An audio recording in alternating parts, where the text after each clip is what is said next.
Bonjour, je suis Christian Borot, je suis membre de la CEPANSO, je suis chimiste, j'ai une formation de chimiste et je vais vous parler aujourd'hui des micropolluants. Alors depuis peu, l'opinion publique, et à juste titre, se focalise sur le climat. C'est très très bien. Malheureusement pour notre planète, le changement climatique n'est que la partie émergée d'un cataclysme qui se dessine depuis de très nombreuses décennies déjà. Les pollutions qui ont généré des impacts visibles comme les changements climatiques, il faut savoir qu'elles sont accentuées par d'autres changements dans les écosystèmes. Et ce dont on va parler dans ce document, c'est l'impact des micropolluants sur l'écosystème marin essentiellement. Il faut avoir en tête que nous sommes dans un cycle de changement global dans notre environnement et non pas un simple changement climatique.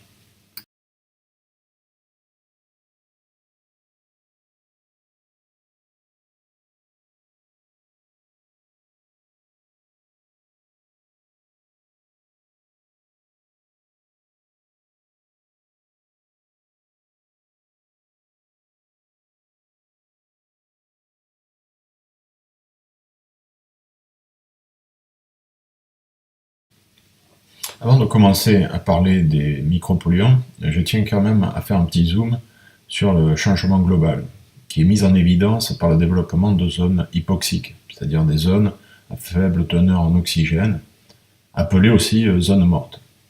Alors ces zones se multiplient sur le globe, elles sont principalement situées au niveau des estuaires et en haute mer équatoriale. Si l'on prend l'exemple de l'Aquitaine, cela correspondrait aux estuaires de l'Adour et de la Garonne. Pour l'instant, ces deux estuaires semblent des zones tout à fait normales, on va dire. Elles n'ont pas encore basculé de façon irréversible dans le cycle qui mène à une zone morte. Mais pour combien de temps encore? Sur le globe, ces zones ont plus que quadruplé au cours des 50 dernières années. Alors, un groupe d'agences de recherche composé de scientifiques de renom et de tous horizons, nommé Global Ocean Oxygen Network, GO2NE, et dont le CNRS fait partie et représente la France au sein de ce comité, a démontré une perte de 2% d'oxygène dissous depuis 1960. Les modèles des scientifiques craignent une perte pouvant aller jusqu'à 7%. Pour information, le seuil de 13% en oxygène est le seuil pour lequel l'homme peut encore vivre, on va dire, normalement. Ça, c'est une source de l'INRS, ce qui correspondrait en fait à respirer de l'oxygène au niveau de la mer comme si nous étions à 2000-2500 mètres d'altitude. Alors ces phénomènes, issus de l'empreinte de l'homme, en se conjuguant, accentuent exponentiellement les effets dévastateurs sur les écosystèmes. Faisons face donc à un changement environnement global majeur. Le réchauffement des eaux, l'acidification des océans, l'atteinte aux équilibres naturels, le climat, les diversités, la biodiversité, tout ça mène à un changement global qui peut être irréversible.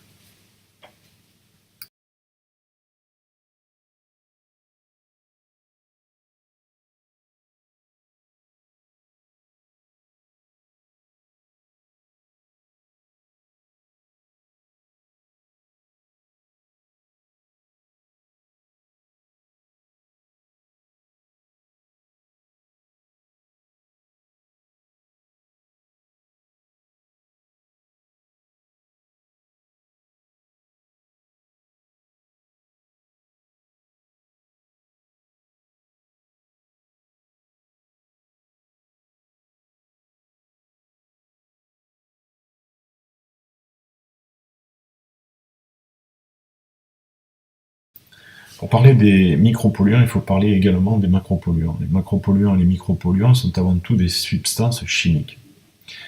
Les macropolluants représentent les matières en suspension, les matières organiques, les nutriments, tels que les engrais azotés, les engrais phosphorés.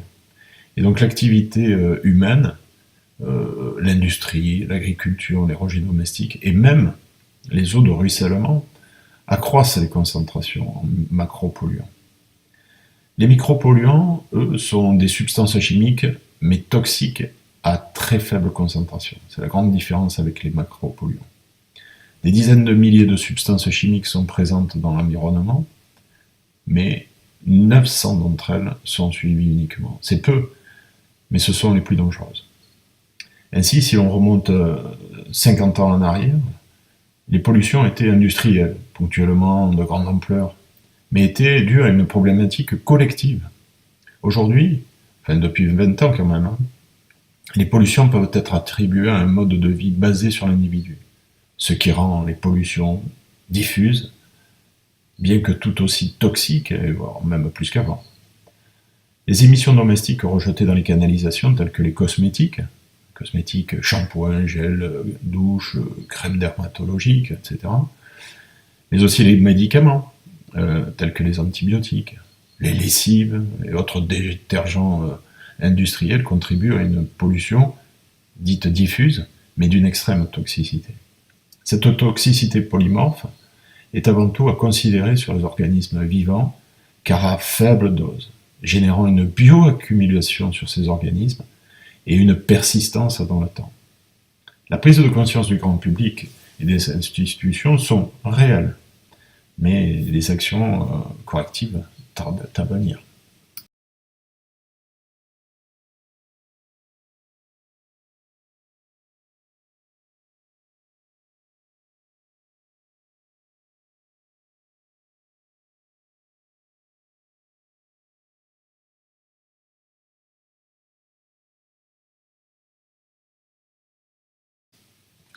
Où trouve-t-on les micropolluants? Une méthodologie consiste à déterminer la signature de chacun des micropolluants dans les eaux. Donc la signature micropolluant, c'est tout simplement la fréquence de détection d'une substance ainsi que sa concentration. La méthodologie a déterminé 3 types de signatures. La signature des eaux pluviales, avec un stockage atmosphérique de produits polluants, les pesticides, les biocides, les herbicides, les engrais, les détergents, les toitures, les voiries, les trafics routiers, etc.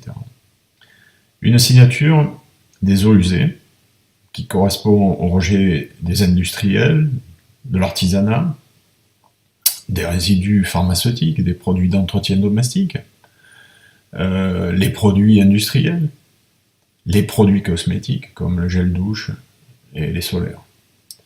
Et enfin, la 3e signature, qui est une signature des eaux unitaires, partant de pluie. En fait, elle regroupe les 2 précédentes, les eaux pluviales et les eaux usées, mais avec des concentrations pouvant être nettement supérieures. Ces signatures sont visibles sur le schéma. On voit le parcours que suivent les eaux de ruissellement et distinctement les eaux usées. Il est à noter que les STEU, les stations de traitement des eaux usées, sont peu efficaces dans le traitement des micropolluants. À noter également donc, sur ce schéma la représentation des sources de pollution liées aux activités. Donc c'est la zone 1 en jaune. Également les sources de pollution liées aux pratiques, les réseaux. C'est la zone 2 en bleu. Et enfin, les sources de pollution liées à l'occupation des sols et des surfaces, tels que les cours d'eau, les étangs, les lacs. C'est la zone 3 en vert.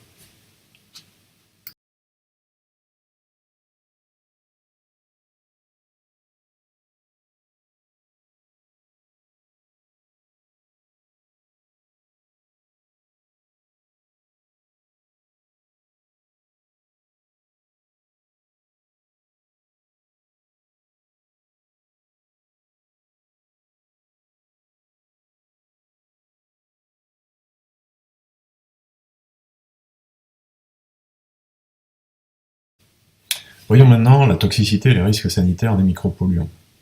Et tout d'abord, l'équation du risque, qui est la toxicité multipliée par le facteur d'exposition.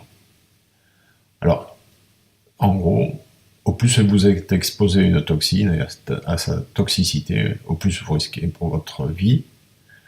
Et ce qui est vrai pour l'homme est vrai, bien sûr, pour les organismes vivants. La toxicité des micropolluants, de par leur nature, bioaccumulantes et persistantes, génèrent des risques sanitaires assez graves.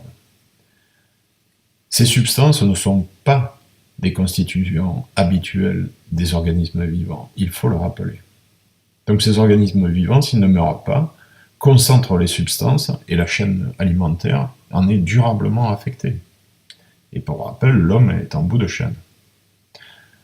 Et ce qui est vrai pour les écosystèmes marins l'est également pour les écosystèmes terrestres et atmosphériques. Il existe plusieurs types de toxicité. En général, la perturbation endocrinienne regroupe les toxicités majeures et les plus graves, telles que la génotoxicité, qui est la cassure chromosomique, la mutagénicité, qui est la toxicité touchant à la reproduction, la cancérogénicité, que l'on connaît, l'organotoxicité, qui est la toxicité qui agit sur le métabolisme, par exemple la maladie d'Alzheimer. À cela, il faut ajouter toute forme de trouble, de comportement, de développement, de quotient intellectuel. On sait par exemple aujourd'hui que les antibiotiques ont un effet néfaste sur le biotope aquatique. On sait qu'ils produisent à petite quantité une toxicité immédiate sur les crustacés. D'autres études épidémiologiques récentes ont montré des effets des phtalates, constituant du plastique, des gels douche, etc., sur la fertilité et le développement des nouveau-nés, et des effets de perturbations endocriniennes reprotoxiques et cancérogènes par le biphénol A, qui est lui aussi un constituant des plastiques, des résines et autres papiers thermiques.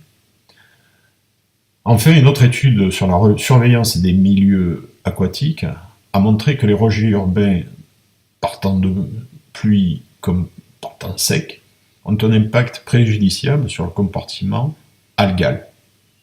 Ils modifient les activités enzymatiques, la croissance cellulaire et la fluorescence chlorophyllienne d'une communauté algale qui est un modèle, la Chlorella vulgaris. Les algues sont donc potentiellement de bons bioindicateurs de pollution, malheureusement. Les algues, faut-il le rappeler, le phytoplancton, sont, ne l'oublions pas, les principaux fournisseurs et la principale source d'oxygène de la planète, bien plus en pourcentage que nos forêts. Et enfin, un dernier exemple, à travers une étude menée sur les vairons, les poissons zèbres et les anguilles ont montré des effets marqués sur la fertilisation et la féminisation des poissons mâles par une molécule qui est très étonnante, c'est l'éthyliestradiol. C'est en fait la substance se trouvant dans la pilule anticonceptionnelle pour les femmes. Et ceci par les simples concentrations transmises par l'urine, donc des concentrations en nanogrammes par litre.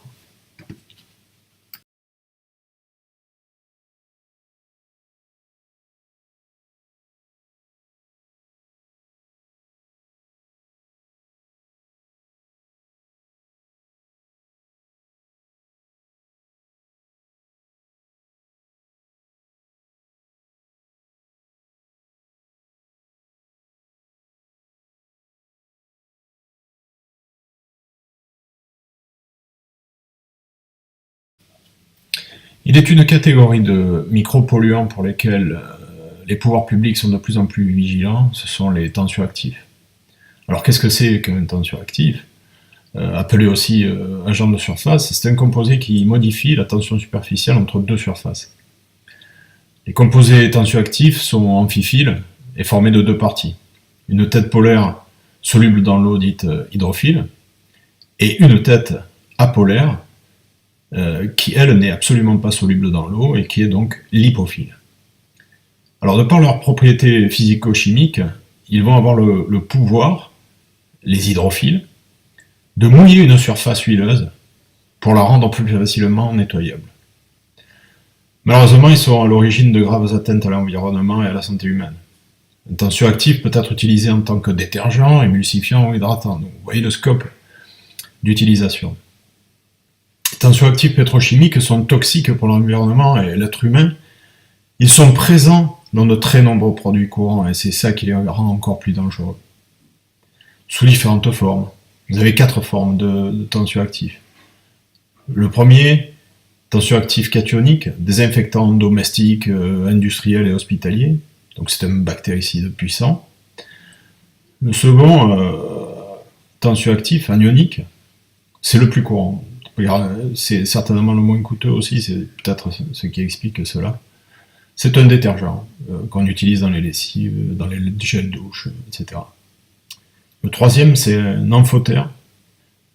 Alors, il est moins agressif que les anioniques, c'est un bon détergent malgré tout, mais avec un faible pouvoir moussant. Il faut savoir que c'est pas parce qu'un produit est moussant qu'il peut mieux nettoyer qu'un produit moussant. Les amphotères sont utilisés en cosmétologie, en pharmacologie, notamment pour les gels douche et shampoings pour bébé, la bétaïne, etc. Et enfin, le dernier, les tensioactifs non ioniques. Alors, ce ne sont pas les moins agressifs. Ce ne sont pas des ions comme les précédents, les cationiques, anioniques et amphotères. Ce sont des molécules. Ils ont une particularité, c'est qu'ils sont très émulsifiants. On les utilise notamment en alimentaire pour les chewing-gums, les bonbons, les desserts, mais aussi pour nettoyer les sols dans les laiteries, les brasseries, les cantines. Donc c'est un épaississant qu'on peut utiliser aussi dans les peintures, mais malheureusement ils sont soupçonnés, pour certains d'entre eux, tels que les alcools éthoxylés, les alcanolamides, les alkylphénols éthoxylés, d'être des perturbateurs endocriniens, et donc d'avoir des atteintes sur les systèmes hormonaux et psycho. Alors globalement, les tensioactifs de synthèse, issus de la pétrochimie, peuvent provoquer des irritations et des allergies de la peau. Mais pas seulement. Ce sont des polluants importants car ils sont peu ou mal biodégradables et libèrent en se décomposant des composés chimiques parfois plus toxiques encore que le produit initial.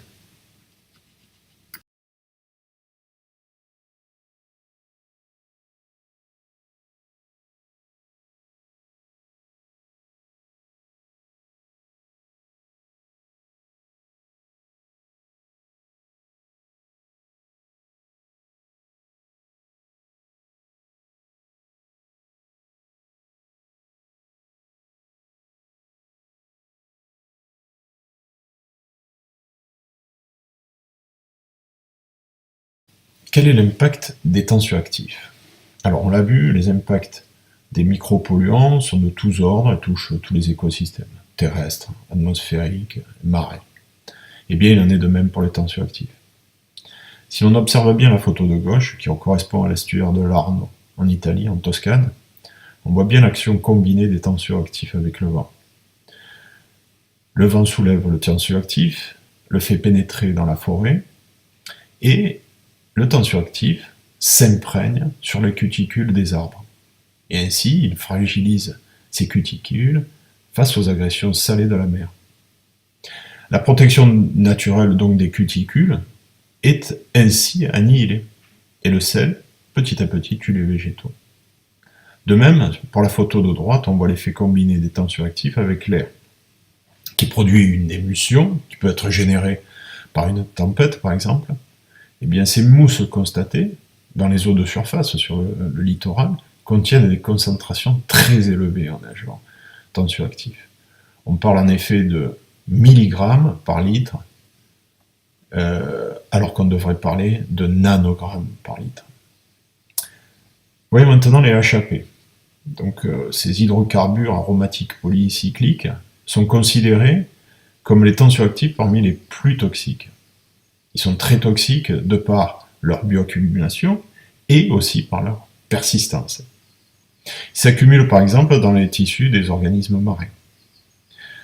Les plus dangereux sont les alkylphénols, que l'on trouve dans les détergents pour lessive, ou encore les anthracènes, qui sont des insecticides. Et également dans le biphénol A, utilisé lui aussi pour la fabrication de plastique. Pour mémoire, pendant de nombreuses années, on a utilisé le biphénol A pour la fabrication de biberons pour bébés. Ça laisse rêveur. Et enfin, le temps de demi-vie des HAP est compris entre 2 et 9 ans dans les sols pollués. Cela signifie qu'il y a une rémanence très importante.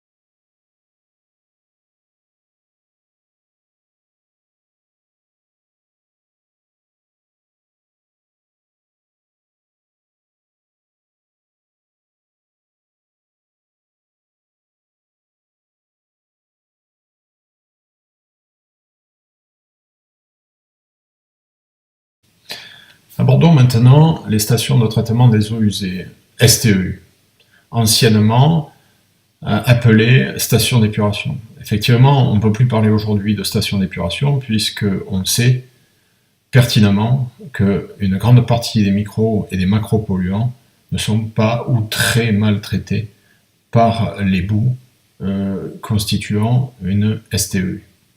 En effet, les micropolluants en concentration importante et une majorité des tensioactifs ne sont pas totalement traités par les STEU. Pire, les tensioactifs qui passent par le traitement d'une STEU voient leurs produits de dégradation souvent plus toxiques que les produits d'origine.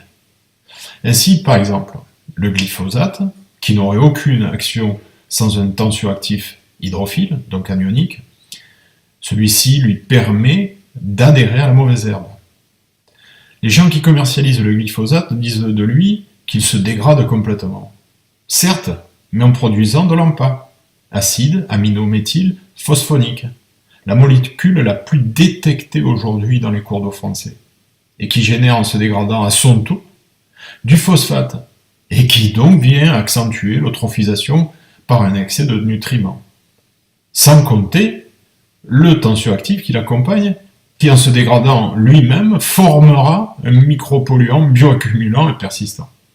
Autre exemple, l'alkylphénol carboxylé, qui est un tensioactif non ionique, est reconnu comme perturbateur endocrinien à haut potentiel pour les animaux comme pour les hommes, et lui-même un produit de dégradation des alkylphénols étoxylés, utilisés dans l'industrie textile, comme détergents, biocides, cosmétiques, dans les peintures. Il est produit 1 million de tonnes par an d'alkylphénol étoxylé. Donc l'alkylphénol carboxylé, qui est un produit de dégradation, et qui est produit donc au cours des traitements biologiques dans une STEU, est présent à des concentrations vraiment importantes dans les rejets de ces STEU.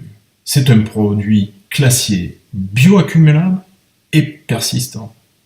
Il est responsable, et c'est avéré et vérifié, de cancers au Bangladesh parmi les ouvriers de l'industrie textile.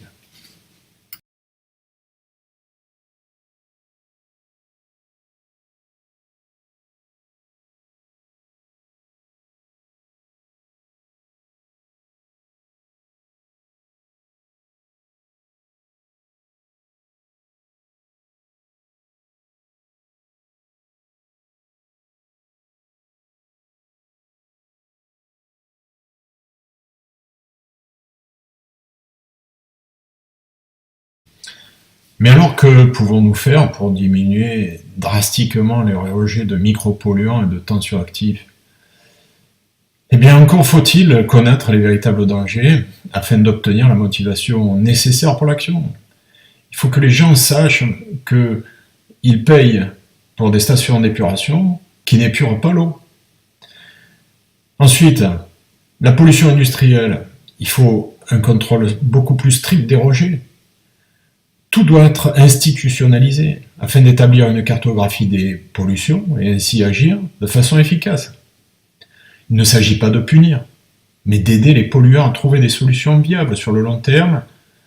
Et nous ne parlons ici que des rejets de produits interdits. Il s'agit en fin de compte de faire respecter les lois et les directives. La pollution domestique doit être ciblée, elle aussi, car ce sont des pollutions diffuses. Déjà, si le citoyen était mieux informé, il pourrait agir par lui-même sur la diminution des micropolluants et autres tensioactifs qui l'utilisent. À ce titre, nous vous proposons un document intitulé « Produits ménagers alternatifs » qui complète ce présent document. Il vous livre quelques éléments de compréhension sur les produits à privilégier par rapport aux produits pétroliers. En complément à cela, il faut bien sûr rendre les STEU plus efficaces dans leur capacité à traiter les eaux usées. C'est un enjeu majeur, car en 2050, nous aurons un déficit d'eau potable sur Terre, et en France aussi. Comme indiqué sur l'image de droite, les Suisses ont des solutions qui commencent à mettre en œuvre. Certes, elles sont coûteuses, mais au plus nous on attendra, au plus ce sera cher. Et de toutes les façons, il faudra bien qu'on y aille un jour.